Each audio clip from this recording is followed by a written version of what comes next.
രാവിലെ ബ്രേക്ക്ഫാസ്റ്റിന് ദോശയാണ് ഉണ്ടാക്കുന്നത്. അതിൻ്റെ കൂടെ അന്നേരം ചമ്മന്തി ഉണ്ടാക്കുന്നത്. അപ്പം ദോശയൊന്ന് ഞാൻ 4 ഉണ്ടാക്കിയിട്ട് പിന്നെ ചമ്മന്തി അരച്ചെടുത്തായിരുന്നു. അതൊന്ന് കടുക് വറക്കണം. ഇനി ഇപ്പുറത്ത് ചായ തിളയ്ക്കാനായിട്ട് വെച്ചിട്ടുണ്ട്. തിളച്ച് വരുന്നുണ്ട് അതൊന്ന്.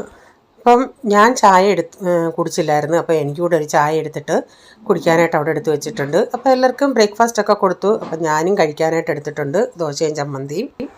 അതിനുശേഷം കൊച്ചിന് ടിഫിന് കൊണ്ടുപോകാനായിട്ട് എഗ്ഗ് ചപ്പാത്തിയാണ് ഉണ്ടാക്കുന്നത്.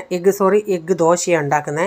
അപ്പോൾ ഞാനൊരു മുട്ട പൊട്ടിച്ചൊഴിച്ച് അതിലേക്ക് ഇത്തിരി സവാള ഇട്ട് ഇച്ചിരി ഉപ്പ് ഇട്ടിട്ട് ഒന്ന് കലക്കി എടുത്തിട്ടുണ്ട്. അപ്പോൾ ആ മുട്ടയുടെ ആ ഒരു ടേസ്റ്റ് വ്യത്യാസം വരാതിരിക്കും ഇച്ചിരി ഒന്ന് മാറാനായിട്ട് ഞാൻ ഇതിൻ്റെ അകത്ത് തന്നെ ഇച്ചിരി ടൊമാറ്റോ സോസ് കൂടെ ചേർത്തിട്ടുണ്ട്. എന്നിട്ട് ഇങ്ങനെ മാവ് ഒഴിച്ചിട്ട് അതിൻ്റെ മുകളിൽ കുറച്ച് മുട്ടയുടെ ലിക്വിഡ് ഒഴിച്ചിട്ട് ഇത്തിരി ഓയിൽ സൈഡിലൊക്കെ ഒന്ന് ഡിപ്പ് ചെയ്ത് കൊടുത്തിട്ട് അതൊന്ന് തിരിച്ചിട്ടെടുക്കും. അങ്ങനെ ഞാൻ അവന് ടിഫിൻ കൊണ്ടുപോകാനായിട്ടുള്ളത് ഉണ്ടാക്കിയെടുത്തിട്ടുണ്ട്. എന്നിട്ട് ഞാനത് റോൾ ചെയ്തിട്ട് അത് ഇളകി പോകാതിരിക്കാൻ അതിൻ്റെ അകത്ത് ടൂത്ത് പിക്ക് കുത്തി ഇങ്ങനെ വെക്കുന്നുണ്ട്. അപ്പോൾ അതൊക്കെ ഒന്ന് ഒതുങ്ങിയതിന് ശേഷം പിന്നെ ബാക്കിയുള്ള ചമ്മന്തി ഒക്കെ ഉണ്ടായിരുന്നു, അതൊക്കെ എടുത്ത് ഫ്രിഡ്ജിൽ വെച്ചു. പിന്നെ പാത്രങ്ങൾ കഴുകാനായിട്ടുണ്ടായിരുന്നു, അതെല്ലാം ഒന്ന് കഴുകിയെടുത്തു. അപ്പോൾ കഴിഞ്ഞ ദിവസം വറ്റമീൻ വാങ്ങിച്ചായിരുന്നു. അപ്പോൾ അവരത് തൊലി കളഞ്ഞ് തന്നില്ല, ഇങ്ങനെ പീസാക്കി തന്നതേ ഉള്ളൂ. പിന്നെ അത് ഇവിടെ കൊണ്ടുവന്നുകൊണ്ട് അതിന് ഭയങ്കര തൊലിക്കട്ടി. പിന്നെ എനിക്ക് ഡബിൾ മെനക്കേടായിരുന്നത്. അതിൻ്റെ എല്ലാ തൊലികൾ കളഞ്ഞ് വെട്ടി കഴുകി എടുത്തിട്ടുണ്ട്. അത് കഴിഞ്ഞ ശേഷം അതൊന്ന് കറി വെക്കണം. അപ്പം ഞാൻ ചട്ടി വെച്ച് വെളിച്ചെണ്ണ ഒഴിച്ചിട്ട് ഇത്തിരി ഉലുവായും ഇത്തിരി കടുകൂടെ ഇട്ടിട്ട് ഇഞ്ചി വെളുത്തുള്ളി ഇട്ടതൊന്ന് വഴറ്റിയിട്ടുണ്ട്.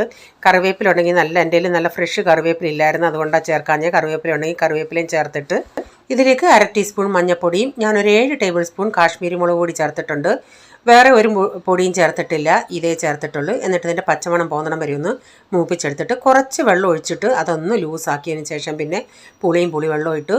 എന്നിട്ട് ആവശ്യത്തിനുള്ള വെള്ളവും ചേർത്ത് ഉപ്പും ഉലുവാപ്പൊടി എല്ലാം ചേർത്തിട്ടൊന്ന് മിക്സ് ചെയ്തിട്ട് ഈ അരപ്പൊന്ന് തിളയ്ക്കാനായിട്ട് വിട്ടേക്കാമേ.